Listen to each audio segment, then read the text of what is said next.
Pahayag ito ni Curly Diskaya na malaki ang pagsisisi niya o nilang mag-asawa sa pagbulgar sa mga politiko na nasasangkot sa flood control anomaly.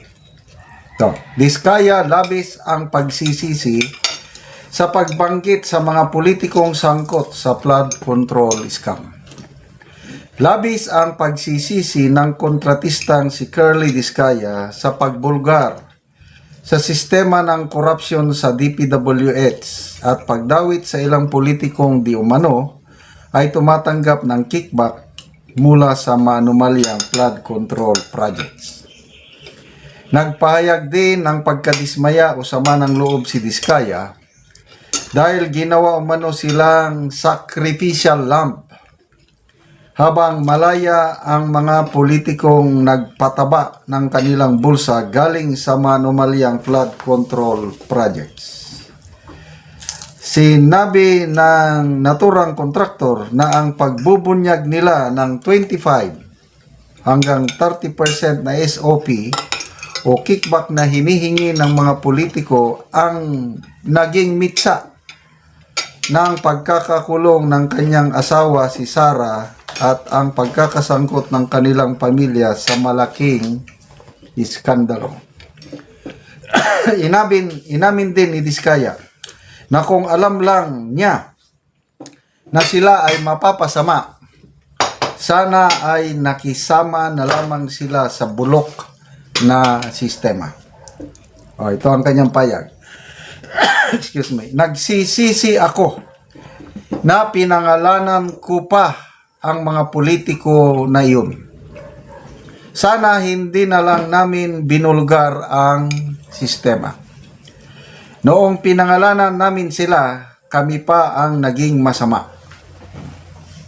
Aniya, ginagawa silang panakip butas upang hindi umabot ang investigasyon sa taas o sa administrasyon, lalo na marami sa mga dating kaalyado ng mga Duterte ay lumipat na sa panig ni Pangulong Bongbong Marcos Jr. Mariing tinanggi ni Diskaya ang mga ulat na ghost projects ang kanilang mga nasungkit na kontrata. Ipinaliwanag niya ng umano'y 180 bilyong halaga ng mga proyekto ay naipon sa loob ng 20 taon at hindi nakuha sa isang bagsakan lamang. Panay kalsada yon, panay eskwelahan. Paano naging ghost? Wala kaming ghost dahil na audit yan ng COA, sabi niya. Dagdag pa niya na ang maling impormasyon tungkol sa mga ghost projects ay posibleng nagmula sa maling coordinates o kaya ay manipulasyon ng ilang opisyal sa DPWH upang mabilis na makakuha ng pundo na idedirekta sa taas. Bagaman aberya ang inabot ng kanilang pamilya, ibinahagi ni Diskaya na may magandang naidulot ang kanilang pag-iingay. Ayon sa kanyang mga source sa industriya, naging maingat na ang mga politiko ngayon at bumaba na sa 10% ang hinihinging SOP mula sa dating 30%. Naging sigurista na rin ang mga kontraktor. Nakita nila na pagkatapos kaming hingan ng pera at i-extort sa SOP, sa dulo ay gagawin lang kaming sacrificial lamb, sabi ni Curly Diskaya. Naniniwala rin si Diskaya na biktima sila ng laro sa politika at ginagamit lamang ang kanilang kaso upang ipakita na may napaparusahan ang administrasyon kahit na ang mga malalaking isda sa gobyerno ay nananatiling protektado. Okay. So, itong mag-asawang Diskaya, may kasalanan. But kagaya ng sinabi ni Senator Marcoleta nung siya pa ang chairman sa Blue Ribbon Committee, sila ang least guilty. Kaya nga napakaganda na sana yung buwelo ng investigasyon nung panahon pa ni Senator Marcoleta. Nung nagsalita na itong si Diskaya at pinangalanan na yung mga alam nilang nasasangkot, biglang nagbago ang ihip ng hangin. Di ba? Biglang napalitan ang Senate President. Of course, dahil napalitan ng Senate President, bago na rin ang Blue Ribbon Committee Chairman, then ito na. Sayang, ako, naniniwala ko sa katapatan ni Senator Marcoleta sana na tutumbukin niya ang mga mastermind. Kaya lang, yun nga, laro ng politika. So, mga Diskaya, may kasalanan. Kaya lang, naniniwala ko na biktima lang din sila sa corrupt na sistema sa gobyerno. Ngayon, sila ang kawawa. Dahil nakakulong ang kanyang asawa, si Sara, siya naman nandun din sa Senado na cite in contempt. O, nasaan ngayon yung mga mastermind, di ba? Malaya pa rin. Kaya naiintindihan ko itong mag-asawa na nandun yung pagsisisi. Kaya lang, ito, magandang balita ito, all things work together for good. Dahil, sinabi niya, bumaba na ang kickback from 30%, naging 10% na yan. Maingat ng mga kontraktor. So, yun ang magandang resulta. Kasi, dati-dati naman, may nandyan na yung kickback o komisyon eh. Kaya lang, walang problema dahil magaganda ang pagkagawa ng mga proyekto mulat sa pool ng mga 10% lang. Grabe kasi yung naging 25 to 30% itong panahon ng Marcos Jr. administration. Wala na.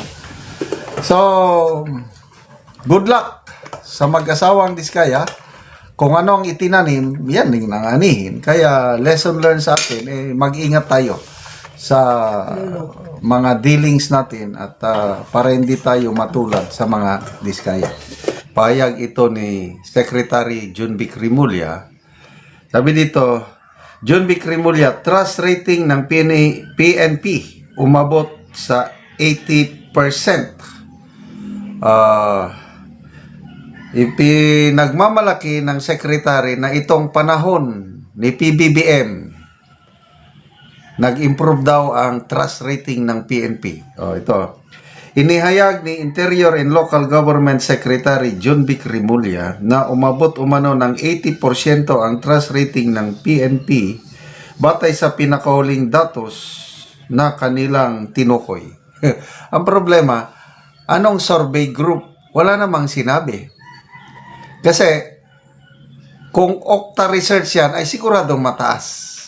Basta Okta, pabor na pabor sa Administrasyong Marcos at saka yung isa, Tangerie. Ang tunay na survey sa aking pananaw, itong 4 na survey groups, Pulse Asia, SWS, Publicus Asia, at saka WR numero. Itong sinasabi nilang survey, hindi naman nila binanggit. Parang Okta research ata ito. Ayon kay Rimulya, ang pagtaas ng tiwala ng publiko ay bunga ng pinaigting na kampanya laban sa kriminalidad, mas mahigpit na internal cleansing sa hanay ng kapulisan, at mas mabilis na pagtugon ng mga pulis sa insidente ng komunidad. Aniya, patuloy ang reforma upang mas mapalakas ang disiplina, profesionalismo at kredibilidad ng PNP. Gayunman, may ilang sektor pa rin ng lipunan ang nananawagan na mas malinaw na transparency at pananagutan, lalo na sa mga usaping may kinalaman sa police abuse at mga kontrobersyal na operasyon. Para sa kanila, mahalagang masiguro na ang mataas na trust rating ay tumutugma sa aktwal na karanasan sa mga mamamayan sa araw-araw. Sa kabila ng mga puna iginit ng DILG na magsisilbing hamon ang naturang trust rating upang lalo pang pagbutihin ang serbisyo ng PNP at mapanatili ang tiwala ng sambayanang Pilipino. So ang tanong, ang taong bayan, mga netizens, naniniwala ba sa pahayag ng DILG Secretary? Kaya dito, kalagay dyan, love emoji, di kami naniniwala. Heart emoji, salute or naniniwala. So dito, makikita natin yung dami nang nag-react. Okay. 84,000 people nag-react. 82,000 ang tumatawa. 1,000 ang nag-like. 713 ang nag-love. Ibig sabihin nito, halos 98% tinatawanan ang pahayag ng DILG Secretary. Hindi naniniwala ang 98%. Oh, sige. Pahayag pa kayo. Depende sa taong bayan. Magbasa tayo sa mga comments, ha. Gina Valenzuela, sabi niya, trolls pa more. Pakain nyo sa pamilya nyo galing sa masama. Pera ng taong bayad, binayad sa inyo. John Pimentel, pati ba naman pulis na uuto nyo na? Samuel Merapuentes, 80% magnanakaw at walang prinsipyo. Well, in fairness sa mga kapulisan, naniniwala pa rin ako na mas marami ang matitino. May mga scalawags lang na dapat i-cleansing. Example, ako, nababantayan ko, hindi na masyado yung abuso ng pulis laban sa mga sibilyan. Ang nababantayan ko ngayon, yung pulis sa pulis. Example, sa Camp Crame, kailan lang yun? 3 or 4 days ago? Ang isang pulis, may patalim, sinaksak ang kapwa niya pulis sa loob mismo ng Camp Crame. And then sa Negros Oriental, isang police staff sergeant, binaril niya, una, isang babae, civilian, yung tatlong nag-responding police, nabaril din ng police. Yung mga ganun lang ba? So, sana, magkaroon talaga ng tunay na reforma sa pulis. Ito, may nakakalungkot sa area ng Bukidnon. Hindi ko na lang banggitin yung bayan. Nakausap ko yung isang mekaniko. So, nag-aayos siya ng sakyanan sa kanyang shop sa bahay. Tapos siya nagbebenta ng gasolina sa mga nagbebenta ng gasolina. Yung pakunti-kunti pa lang, by galon-galon lang. Sabi niya, alam mo sir, pinuntahan ako ng mga pulis. Hinihingan ako ng 1,000 pesos per month para maipagpatuloy ko sa pagbebenta ng galon-galon lang. Ginalon lang. By litro lang pagbebenta. Kakaunti man ang aking kita, sir. Hindi ko kaya yung 1,000 In short, hinihingan nila ng kotong. Kaya sabi ng nakausap ko, tinigil ko na lang magbenta, sir. Kaysa yung hingan ako ng mga pulis. Sabi ko, grabe naman. So, sa isang bayan yun. Ang isang, rin, yung mga huweting. Nagbakasyon ako sa Luzon, sa aming probinsya sa La Union. Nako, grabe ang huweting pa rin. Hindi talaga matigil-tigil ang huweting. At ang huweting, pag gumagana yung huweting, alam nyo na kung saan papunta yung padulas sa huweting. But anyway, good luck kay Secretary Junvic Rimulya. Napaka aktibo siya sa pagpa-interview, pagpapahayag. Parang lumalabas, sa tingin ko lang, may balak magkandidatong presidente sa 2028.